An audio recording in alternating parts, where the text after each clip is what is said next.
はい、皆さん、こんにちは。私、ウィディアスルタミが発表させていただきます。よろしくお願いします。はい、本日テーマはsintaksis semantik. Oke, yang pertama, bab pertama ada batasan dan ruang lingkup sintaksis. Sintaksis itu sendiri yaitu cabang linguistik yang mengkaji tentang struktur dan unsur-unsur pembentukannya.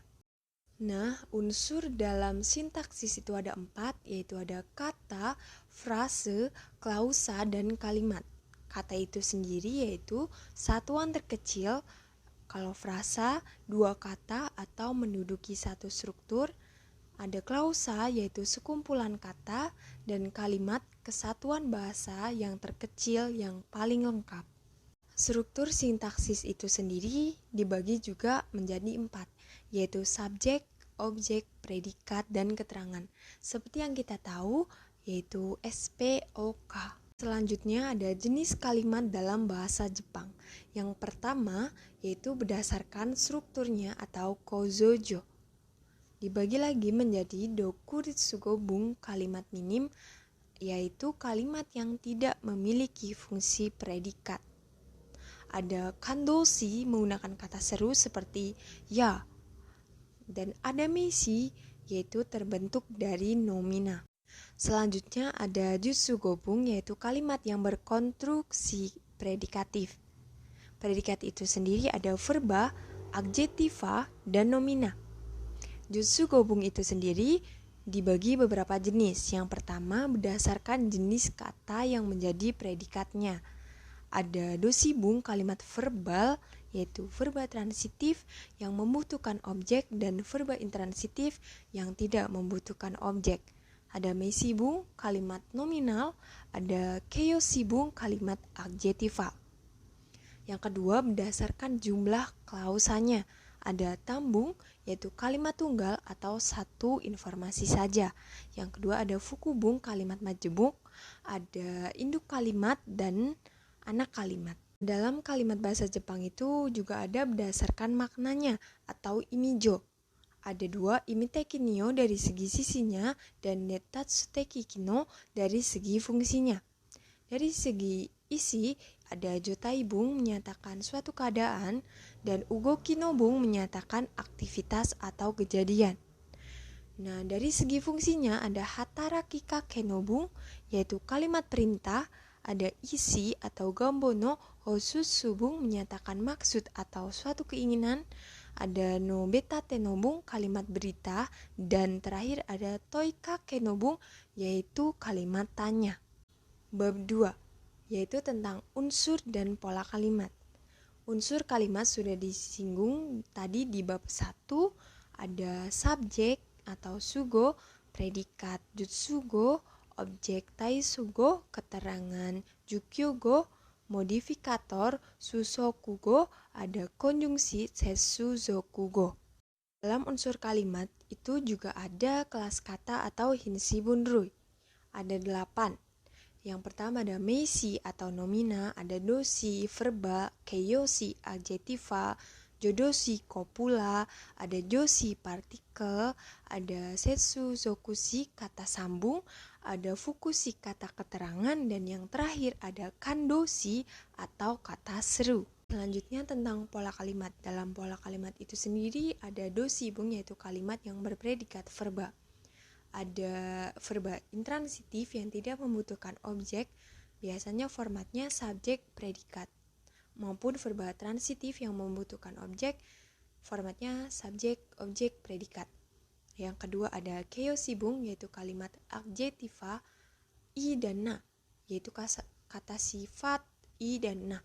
Yang ketiga ada meisibung pola kalimat yang berpredikat nomina. Selanjutnya kita belajar tentang kategori gramatikal dalam predikat. Predikat dalam suatu kalimat itu sangat penting. Nah, kategori gramatikal itu yang pertama dari tingkat kehalusan dan bentuk positif negatif. Bentuk halus biasanya bentuk mas atau maseng, dan bentuk tidak halus ada ru, ta, dan nai.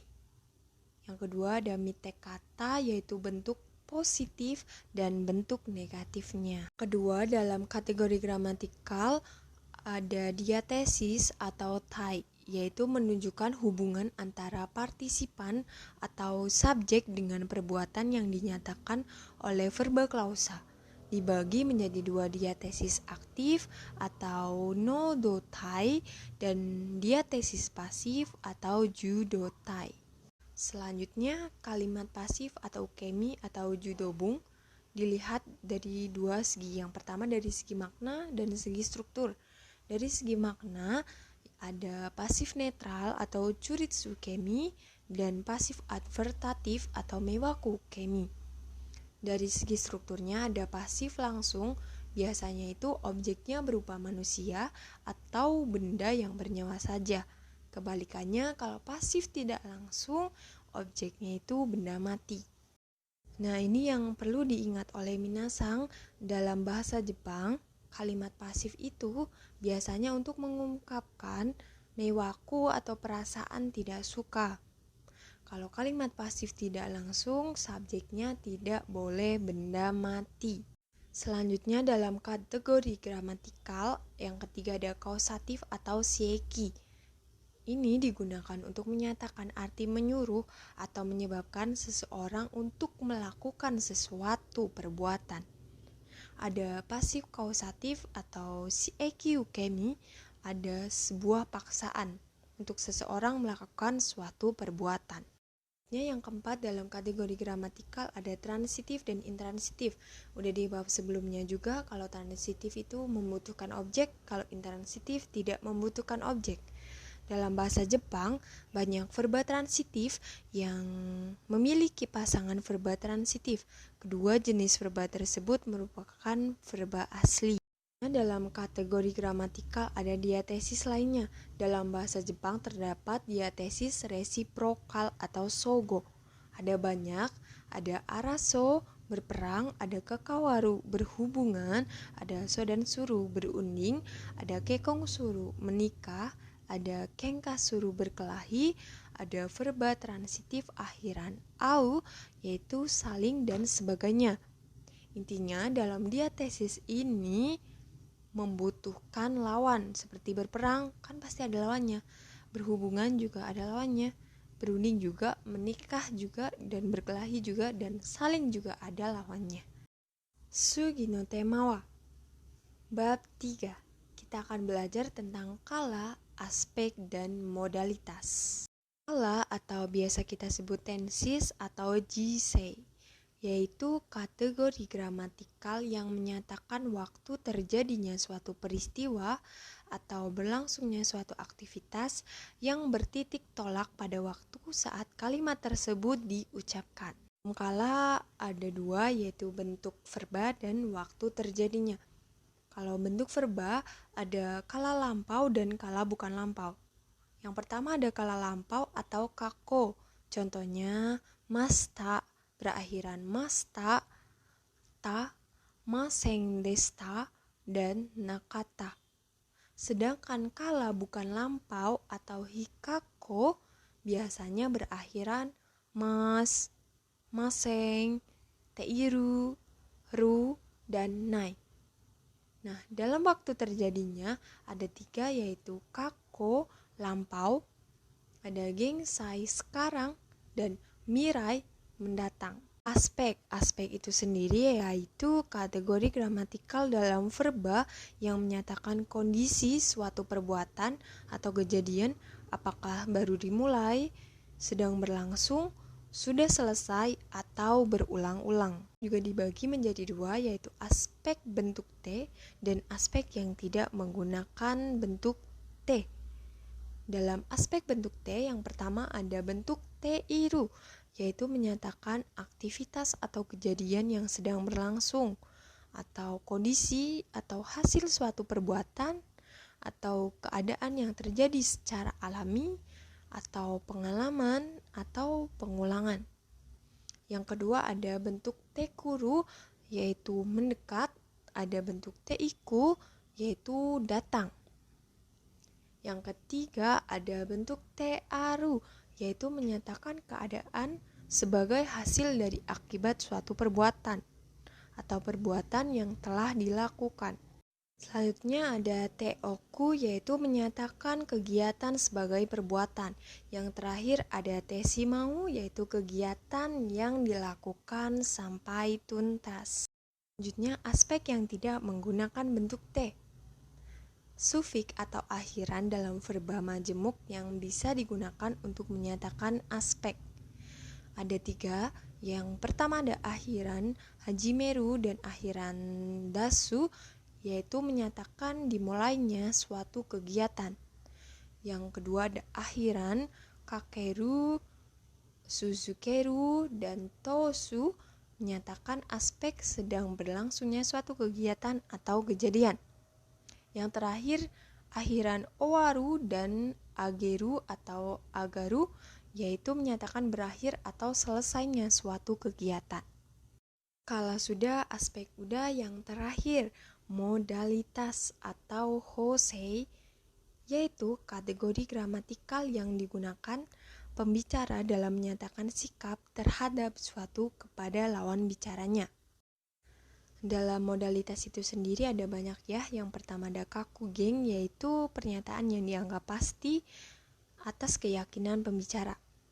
Yang kedua ada meisei, yaitu memerintah lawan bicara agar melakukan sesuatu. Selanjutnya ada kinshikyoka, yaitu menyatakan larangan dan izin. Selanjutnya ada irai atau suatu permohonan agar atau tidak melakukan sesuatu. Selanjutnya ada toi, yaitu menyatakan keharusan atau saran. Lalu ada isimo shidekanyu, yaitu menyatakan maksud melakukan sesuatu, menawarkan dan mengajak. Selanjutnya ada gambo, keinginan.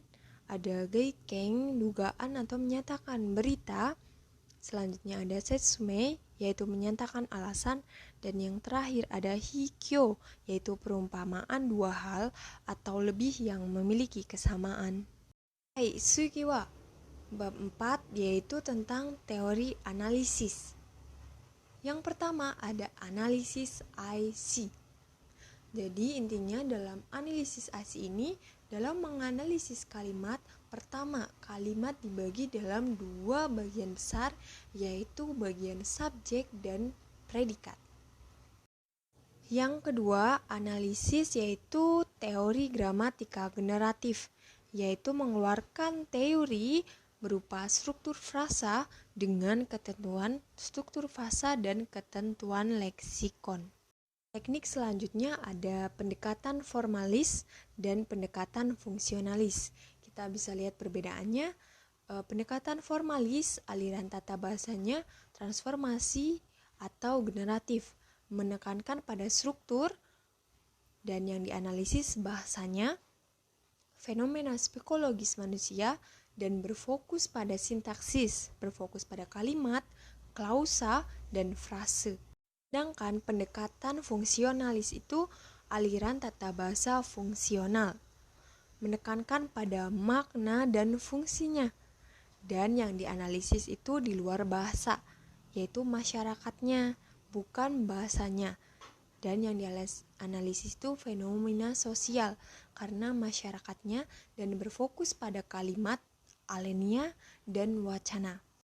Nah, kasus dalam teori dikemukakan oleh Fillmore tahun 1968 dalam teori tata bahasa kasus atau TBK. Berikut adalah batasan dari kasus-kasus tersebut berdasarkan pendapat pakar Koizumi tahun 2007, Kaswanti 1989, dan Parera tahun 2009.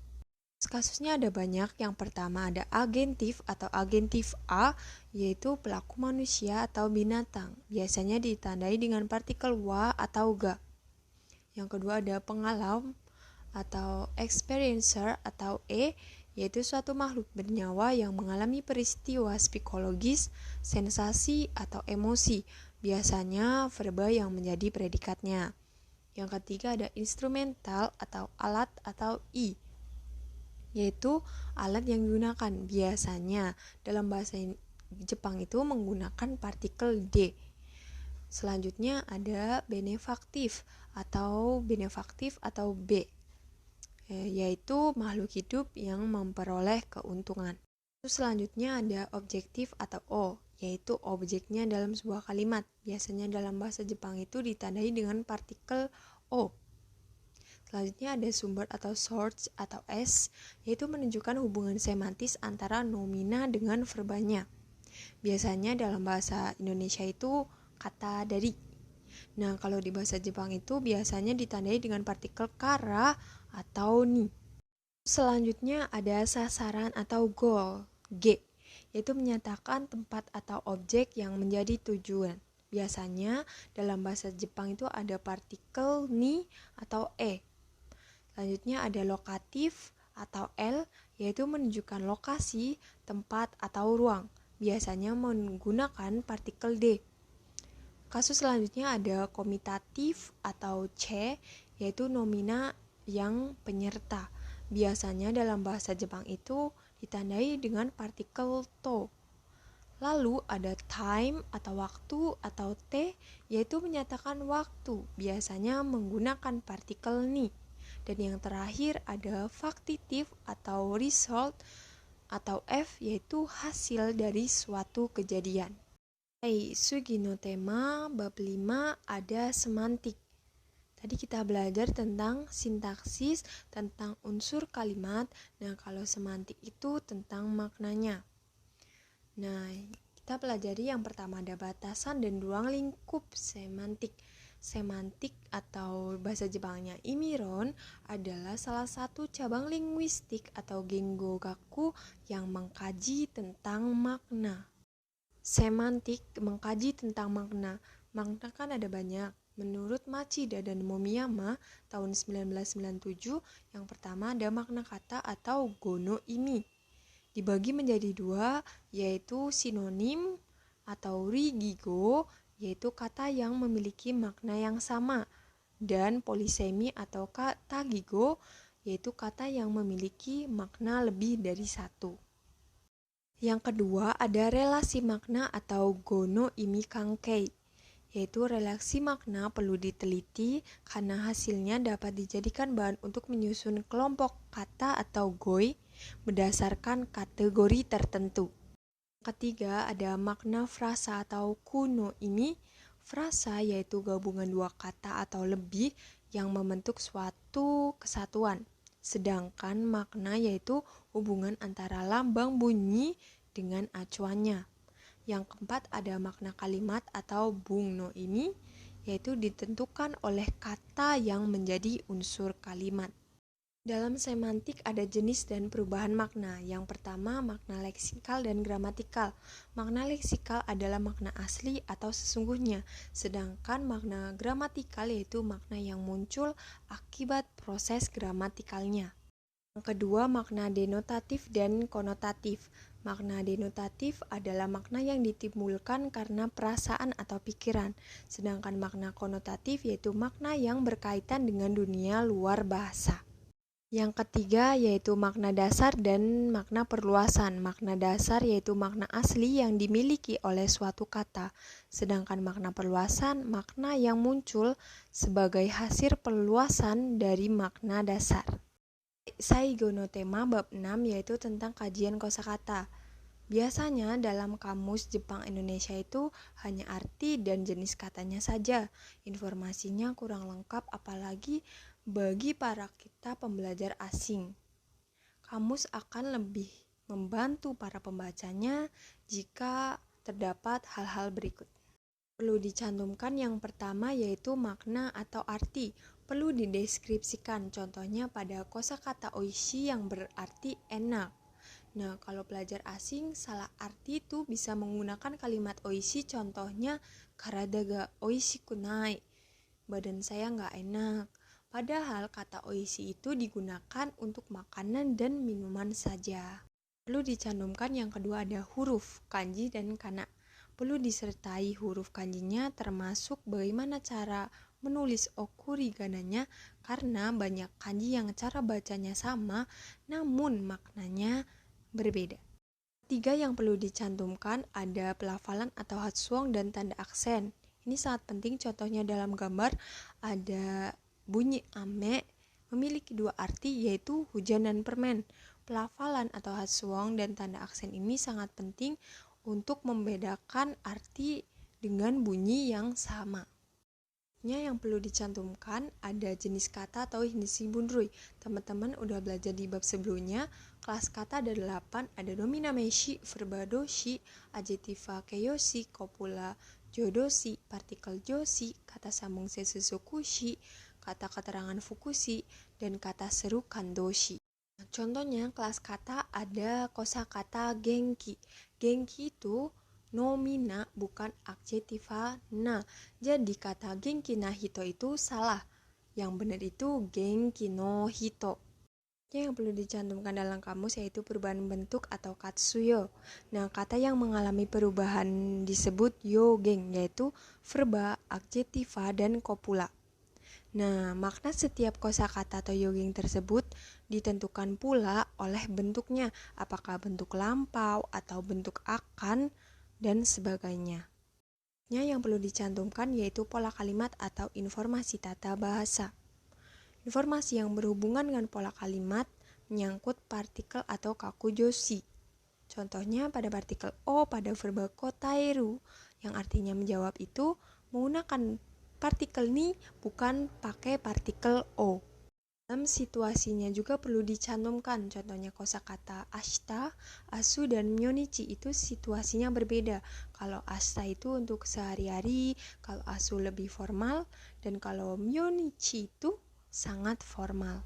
Yang perlu dicantumkan dalam kamus yaitu contoh penggunaan. Misalnya pada kosakata hiko shizuru berarti pindah, itu sering disalahgunakan untuk pindah duduk atau pindah tempat. Padahal kata tersebut berlaku untuk pindah rumah atau tempat tinggal saja. Selanjutnya metode kajian kosakata. Yang pertama ada analisis komponen makna atau seibungbung seki. Contohnya ada gambar, itu ada kata otoko, ona, cici, dan haha. Kita bisa lihat perbedaannya. Kalau otoko, ona itu sama aja insan. Cuma perbedaannya kalau yang ona itu minus jantan karena ona itu wanita. Nah, kalau yang cici itu sama aja plus jantan plus satu generasi ke atas dan hubungan langsung. Maksud dari satu generasi ke atas itu di bawahnya ada anaknya. Yang kedua, analisis imitokucho dalam igiso, yaitu tentang makna khusus yang sudah disepakati. Contohnya, kosakata inanaku yang artinya meringkik. Ini sudah disepakati, yang meringkik itu pasti subjeknya kuda. Yang ketiga ada hubungan antar makna, yaitu terdapat dalam beberapa kata yang digolongkan dalam satu medan makna yang sama. Lalu ada hubungan antar makna. Yang pertama ruigi kanke atau hubungan kesinoniman yang memiliki makna yang sama. Contohnya pada kosakata noboru dan agaru sama-sama memiliki makna berpindah, namun kita bisa lihat fokusnya berbeda. Kalau noboru jalan yang dilalui, kalau agaru tempat tujuannya. Lalu ada hanggi kanke atau antonim yang memiliki makna berbeda. Contohnya pada kosakata noboru dan kudaru. Kalau noboru itu dari bawah ke atas, dan kalau kudaru itu dari atas ke bawah. Nah, dalam hubungan antonim itu ada 4 jenis. Yang pertama ada oposisi mutlak, yaitu mutlak. Contohnya misal laki-laki pasti lawannya perempuan. Yang kedua ada oposisi kutub, misalnya puncak gunung dan kaki gunung. Karena masih ada tengah-tengahnya, yaitu perut gunung. Yang ketiga adalah oposisi hierarki, yaitu tingkatan dalam bentuk skala, panjang, berat, waktu, dan lain-lain. Misalnya takai dan hikui. Dan yang terakhir ada oposisi hubungan rasional dari sudut pandangnya. Selanjutnya ada joge kanke, yaitu hubungan hiponimi dan hipernimi. Lebih gampangnya, hipernimi itu khusus, kalau hipomimi itu umum. Contohnya hiperniminya itu hewan, hipomiminya ada anjing, burung, kucing. Dalam analisis kosakata itu ada data penelitian, ada 2, jitsurei dan sakurei. Jitsurei itu contoh penggunaan yang berupa dalam tes konkret seperti dalam tulisan ilmiah, surat kabar, novel, dan lain-lain. Kelebihannya, analisisnya lebih akurat, kekurangannya ada kalanya contohnya itu menyimpang. Sedangkan Sakure itu contoh penggunaan yang dibuat oleh peneliti sendiri yang tingkat kebenarannya diterima oleh penutur asli. Kelebihannya bisa membuat contoh yang tidak gramatikal dan kekurangannya data yang diperoleh kurang akurat dan kurang objektif. Hai, minasang, ijo desu. Sekian presentasi dari saya. Mohon maaf bila ada kekurangan dan kesalahan. Semoga yang saya sampaikan bisa bermanfaat bagi minasang. Hai minasang, arigatou gozaimasu.